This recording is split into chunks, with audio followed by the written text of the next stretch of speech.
Il est 18 h, bonjour à tous et bienvenue sur Grand Lille TV. On fait le point tout de suite sur l'actualité du jour en ce lundi 23 avril.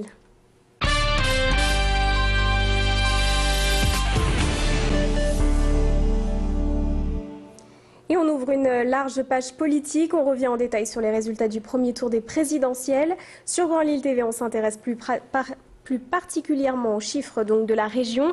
Et c'est le candidat PS François Hollande qui est arrivé en tête dans le Nord-Pas-de-Calais avec pratiquement 28% des voix. La région avait pourtant voté majoritairement pour Nicolas Sarkozy en 2007. Ce n'est pas le cas cette année. Le président sortant arrive deuxième et récolte 24,7% des suffrages, soit 3 points de moins par rapport aux résultats nationaux. Côté abstention, elle est en progression par rapport au scrutin de 2007 et s'élève à 22,1%. Ce matin, notre reporter Lucas Tostin a rencontré Pierre Mathieu, que vous voyez sur ces images. Le directeur de Sciences Po Lille a analysé les résultats de ce premier tour des présidentielles. Il est revenu sur les résultats de Marine Le Pen qui arrive en 3e position dans la région avec près de 22%. Au sujet du second tour, pour Pierre Mathieu, les jeux sont faits. Il voit François Hollande remporter ses présidentielles et le directeur donc de Sciences Po fait confiance aux instituts de sondage. Il revient également sur la possible stratégie des deux candidats au deuxième tour. On l'écoute. La tactique de François Hollande probablement va être d'être la tactique du favori tranquille, donc de surfer en quelque sorte sur l'avance qu'il possède aujourd'hui par rapport à Sarkozy. Et dans le cas de Sarkozy, ça va être une stratégie de quête ou de recherche un peu désespérée des électeurs. Donc il a une stratégie qui est beaucoup plus compliquée, qui est une stratégie avec assez peu de marge de jeu, donc il va probablement prendre beaucoup plus de risques que François Hollande, mais il ne faut jamais oublier qu'une élection présidentielle, en fait, très souvent, le soir du premier tour, les jeux sont relativement faits, les électorats sont assez stables, on a assisté à assez peu de surprises, voire à aucune surprise depuis que les sondages existent.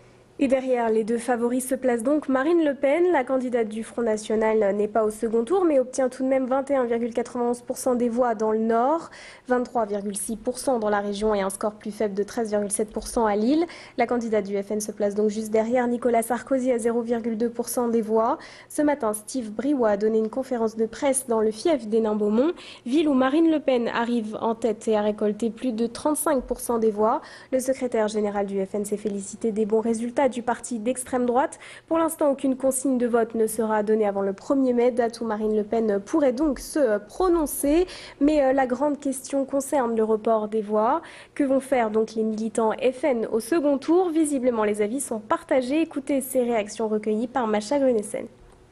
Peut-être soit de m'abstenir, de voter blanc, même si c'est plus ou moins la même chose, parce que c'est pas pris en compte, ou peut-être de voter Sarkozy, parce que je pense qu'il est moins pire quand même que François Hollande. Il n'est pas question qu'on le refasse passer pour 5 ans. Ça, c'est absolument hors de question.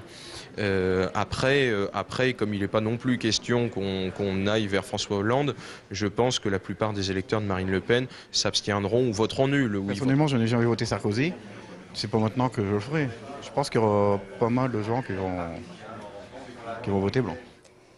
Et du côté d'Europe Écologie Les Verts, Eva Joly a rassemblé 1,75% des voix dans le Nord. C'est un peu moins que son score national. Forcément, c'est une déception pour les élus locaux comme Marie-Christine Blandin. La sénatrice souhaitait de bien meilleurs résultats, mais d'après elle, les écologistes s'attendaient à un tel scénario. Ces mauvais scores n'auront aucune incidence sur l'accord avec le Parti socialiste aux prochaines législatives. Mais d'après elle, les nordistes ne sont pas toujours réceptifs au discours des écologistes. On l'écoute. Sociologiquement, le Nord-Pas-de-Calais a toujours été dans une tradition industrielle, post-industrielle, reconversion, qui n'est pas très favorable à entendre les dégâts de la pollution. Il faut savoir que ça tue les gens ici, encore avec l'amiante, avec le plomb, avec les sels de métaux lourds. Ce n'est pas des choses agréables à entendre, mais tout doucement, nous construisons des alternatives, des modes de transition. Ce n'est pas encore dans les urnes, effectivement. Et dès hier soir, Eva Joly a appelé à voter pour François Hollande au second tour, tout comme Jean-Luc Mélenchon pour le Front de gauche. On ouvre désormais une page sport de cette édition. Le LOSC s'est imposé à Dijon 2-0 et conserve donc sa 3e place sur le podium de Ligue 1. Rio Mavuba et Eden Hazard ont permis aux nordistes de poursuivre leur beau parcours en marquant chacun un but à la 39e et 45e minute. Une partie marquée d'ailleurs par 3 expulsions. Rudy Garcia et ses hommes se contenteront toutefois bien volontiers de cette situation qui leur permet de se rapprocher très sérieusement de la Ligue des Champions. De son côté, Dijon, 16e, n'a qu'un point d'avance sur la zone rouge. Le LOSC affrontera donc le Paris Saint-Germain ce week-end pour le choc de cette 34e journée de Ligue 1. Et parmi les autres résultats sportifs de ce week-end, en basket, la défaite du LMBC face à Bourg-en-Bresse en 85-83. Les Lillois ont mené jusque dans le dernier quart-temps où tout a basculé. Les hommes de Fabien Romeyer s'inclinent donc de peu mais restent 8e du championnat de Pro B. Les 3 prochains matchs s'annoncent décisifs pour accéder aux play-offs. Le moral en prend un coup mais l'équipe a déjà montré qu'elle savait se relever lorsqu'elle était dos au mur. Pour le coach, le manque de constance dans le jeu et l'absence en cette soirée de la qualité défensive de l'équipe leur a joué des tours. On l'écoute au micro de Pierre Beauvillain. On a souvent répondu quand on était dos au mur. On a encore notre destin entre nos mains, c'est ce qu'on dit aux joueurs et qu'il faut surtout pas. Alors, l'abattement est logique, c'est-à-dire qu'on a battu maintenant et c'est normal, il faut le digérer.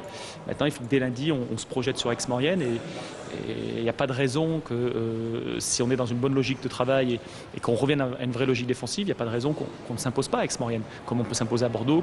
Voilà, donc la saison, elle est pas finie, il reste vraiment ces 3 matchs-là et autant de victoires possibles.